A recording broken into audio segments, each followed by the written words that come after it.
ரசிங்க தங்கச்சி, ஓரமா உட்காந்து ரசிங்க. பட்டிமன்றம் பாக்குற மாதிரி பட்டிமன்றம் பாப்பீங்கல்ல, தீபாவளி கூட போடுவாங்க பாருங்க. அதாவது இப்ப இத கேள்வியை கேட்கிறாருல ஐயா எடப்பாடி, அவர் ஆட்சியில முதலீட்டாளர் இழுத்து வந்தார்ல, அவங்க அம்மா ஆட்சியில, அம்மா ஜெயலலிதா ஆட்சியில் இழுத்து வந்தாங்களா, அதெல்லாம் எங்க வெள்ளரிக்க எத்தனை தொழிற்சாலை வந்தது? உன் தொழிற்சாலை என்ன?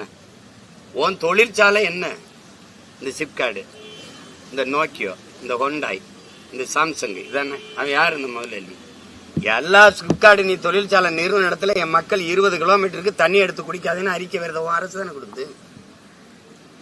குடிக்கிற தண்ணியை விஷமாக்கிட்டு எண்ணத்துக்கு இந்த ஏதாவது வெறியாகுதா இல்லையா? நிலம் நஞ்சாயிருச்சு, நீர் நஞ்சாயிருச்சு, காற்று நஞ்சாயிருச்சு. தொழிற்சாலை எதுக்கு வச்ச?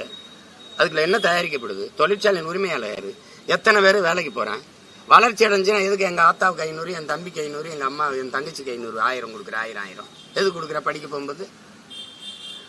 ஏன்னா 1000 ரூபாய்க்கு கூட வக்கு இல்லை. உங்க கல்வியில் சிறந்த மாநாட்டில் இன்னொரு பையன் எந்திரிச்சு 1000 ரூபாய் இன்னொரு 1000 ரூபாய் சேர்த்து கொடுங்கன்றேன்.